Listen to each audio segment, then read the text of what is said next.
Bonjour à tous. Donc, je vais vous parler d'API First. Alors, bon, ça c'est la slide classique. Pourquoi j'ai eu envie de faire ce talk?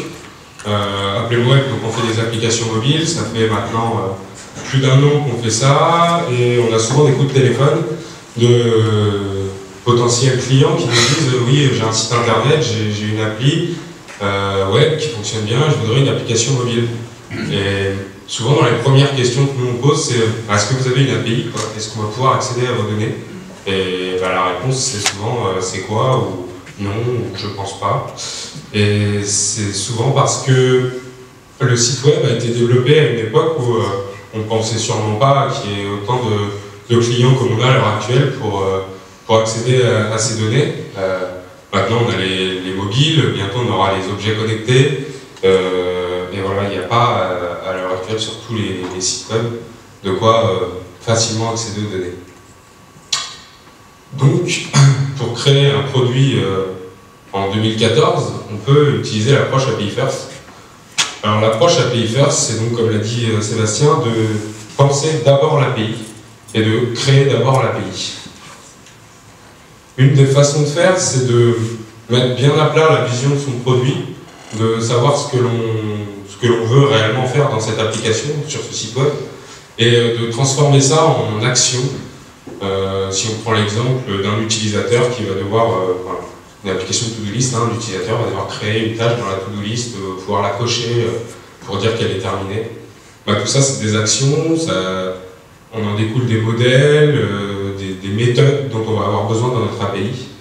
Et on va pouvoir du coup commencer à créer la doc de l'API, soit en développant en parallèle l'API, mais d'une manière générale, avoir la doc, c'est essentiel, puisqu'ensuite, nos développeurs front-end, qui vont concevoir les interfaces et qui vont devoir du coup développer aussi les méthodes pour aller chercher, pour aller taper sur cette API, ils vont avoir besoin de cette doc pour être sûrs de ce qu'ils veulent.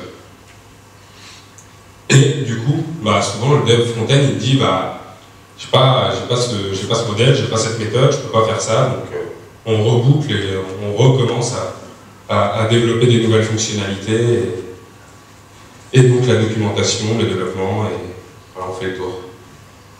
Ce que je trouve bien dans cette approche, au niveau des avantages, c'est le focus qu'ont les développeurs quand ils développent. On leur dit, voilà, je veux, sur cette URL, sur ce endpoint de l'API, je veux ce modèle-là, et tu dois me ressortir au format JSON, voilà, ce modèle-là. On a conçu la doc, toi le dev, maintenant, tu dois t'occuper de faire ça, et tu dois me sortir ça. C'est précis, et du coup, c'est facilement testable. Écrire un test qui prend en entrée une requête get et qui en sortie doit avoir une string JSON, c'est hyper simple à tester. Un autre désavantage, c'est les versions. On va forcément itérer dans les fonctionnalités de notre API, puisque notre application va grossir, on va avoir plusieurs autres fonctionnalités, et on va pouvoir versionner plus ou moins facilement nos API, ce qui va permettre de laisser des clients tourner sur une ancienne version de l'API, et d'autres sur la nouvelle version. Et on va pouvoir du coup plus rapidement ajouter des fonctionnalités à notre application. Le must du must, c'est d'avoir des SDK en différents langages pour permettre à nos développeurs front-end de très simplement accéder à notre API, d'écrire la couche la plus chiante pour eux, pour qu'ils aient juste quelques méthodes et qu'ils puissent du coup accéder à login, logout, des trucs comme ça. Il y a quand même un peu d'inconvénients dans cette approche-là, et une des principales, c'est les allers-retours entre les développeurs front et les développeurs de l'API. Le développeur front iOS, le développeur front Android, le développeur front de la version pour le navigateur, ils vont pas avoir les mêmes envies, ils vont vouloir avoir des trucs spécifiques, et pourtant l'API elle doit être hyper générique, ça peut prendre n'importe quel client, elle doit renvoyer les mêmes choses, et donc tous ces allers-retours peuvent être assez chiants.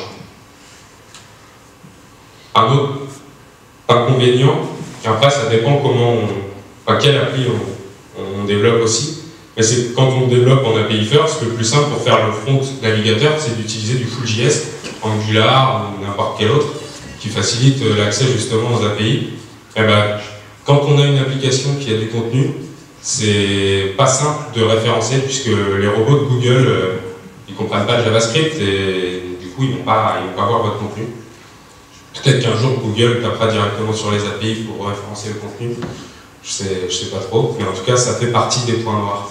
Si on doit développer une appli métier, on peut se permettre, c'est pas très grave, il n'y a pas de contenu référençable. Par contre, si on doit développer un site de news, par exemple, ça peut être assez embêtant. Twitter, par exemple, a eu cette problématique, et eux, ils ont un moteur de rendering qui permet d'avoir les pages HTML rendues, et donc du coup, les robots tapent, et même les clients d'ailleurs, tapent sur ces pages HTML ou ces morceaux de pages HTML qui sont déjà rendus pour pouvoir récupérer le contenu. La grosse question aussi, c'est est-ce que le mode de développement API First, c'est pour tous les projets? Est-ce que pour faire un site vitrine, on va avoir besoin de faire une API? Là, maintenant, tout de suite, on pourrait dire non, mais en fait, pourquoi pas? Puisque quand on dit client, le navigateur, on dit le mobile, les objets connectés, mais ça peut être aussi des agrégateurs de contenu. Par exemple, le restaurant du coin, il pourrait très bien avoir un site vitrine où il y a ces menus qui sont disponibles via une API et un autre site qui agrège tous les menus des restaurants de France et du monde, qui pour accéder à ces menus-là, vient taper directement sur l'API, et lui n'est pas obligé aussi d'avoir un crawler pour venir récupérer le contenu sur les sites statiques. Donc ouais, je pense que du plus simple au plus compliqué, on peut toujours voir le projet en mode API First. Juste deux exemples. Le premier, c'est Twitter, qui utilise l'API First depuis 2010. Twitter, quand c'est sorti, c'était d'avoir un site web, application iOS, Android, pas forcément top, mais par contre, ils avaient une API qui était ouverte au public. Et donc, il y a eu plein de startups qui se sont créées, qui ont créé des clients Twitter sur Android principalement, parce qu'il n'y avait pas encore l'application, et des startups qui ont coulé, même certaines après, parce que Twitter a décidé un jour de monétiser et d'avoir une application solide, et donc du coup d'afficher la pub dans son application, et donc de fermer un peu la vanne de son API. C'était eux les maîtres de ces startups presque. Mais ça leur a permis d'engranger des utilisateurs que eux n'étaient pas capables d'aller chercher à l'époque. Instagram, qui pareil a utilisé le mode API First, d'abord iOS, pas d'Android, pas de web. Ensuite, iOS, Android, mais toujours pas de web, et des gens qui réclamaient des applications web. L'API était ouverte et des développeurs ont fait des applications pour visualiser les photos sur des sites web. Et là, pareil, je pense qu'il y a des utilisateurs qui continuaient à utiliser Instagram et n'allaient pas voir la concurrence, peut-être parce qu'il y avait ces choses-là de développer. Donc, c'est pas juste penser, je vais peut-être avoir plusieurs clients, donc je développe l'API d'abord. C'est peut-être juste, il y a des fonctionnalités, je ne vais pas avoir le temps de développer, et peut-être que pour grossir mon business, il va falloir que j'ouvre mon API pour laisser des gens venir taper sur les données, utiliser mes données et propager ma solution le plus loin possible. Pour terminer, juste quelques outils. Alors Swagger.io, c'est plein d'outils pour créer la documentation de son API, donc juste soit en commentant dans le texte, enfin dans le code, on rajoute un bloc de texte et ça génère une documentation d'API où on peut tester directement les endpoints, les retours et compagnie. Ils ont aussi un éditeur qui permet de spécifier la documentation de l'API. Donc comme je disais au début, on commence même pas à développer, qu'on a déjà la doc. Ils ont aussi des outils qui permettent de générer des SDK à partir d'une doc Swagger. Ça peut être sympa aussi. Loopback.io utilise à fond Swagger. C'est basé sur du Node.js, ça permet de générer son API assez simplement, de la tester et compagnie. Et après, si on n'a pas envie de faire tout ça soi-même, on peut utiliser des mobiles back-end as a service comme Parse ou Kinvey, où là, c'est directement une interface web On crée ces modèles utilisateurs, voilà, on a les SDK et on peut l'utiliser sur plusieurs clients, que ce soit web, mobile ou ce que vous voulez. Donc si vous voulez gagner du temps, utilisez les mobiles back-end de ces services. Voilà, merci. Sujet. Toujours un petit temps de chauffe.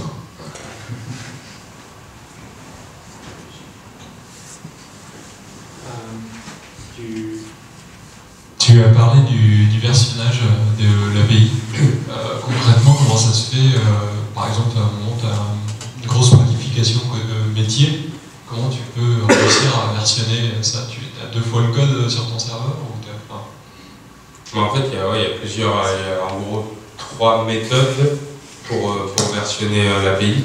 Soit via l'URL, en rajoutant /v1/v2, soit via le sous-domaine, un peu le même système, soit en envoyant des headers.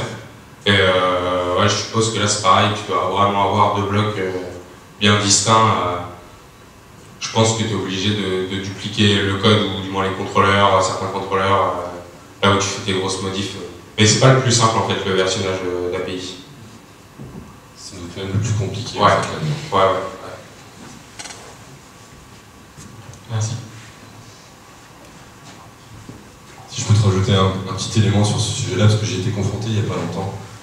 Ça reste simple tant que tu es au niveau contrôleur. Tant que c'est pas le code métier bas niveau qui change. Donc au niveau du contrôleur, sur le changement de endpoint, ce genre de choses, ça va. Tu vas dupliquer une toute petite partie de ton code. Dès que c'est vraiment les règles métiers qui changent, là ça devient super compliqué. Et c'est même plus limite que. C'est pas que de la duplication de code, c'est que tu fais vraiment évoluer ton application du coup pour être capable de gérer les deux types de endpoint. Vous avez une autre question? Plusieurs. Non. Bah, merci beaucoup, Edouard.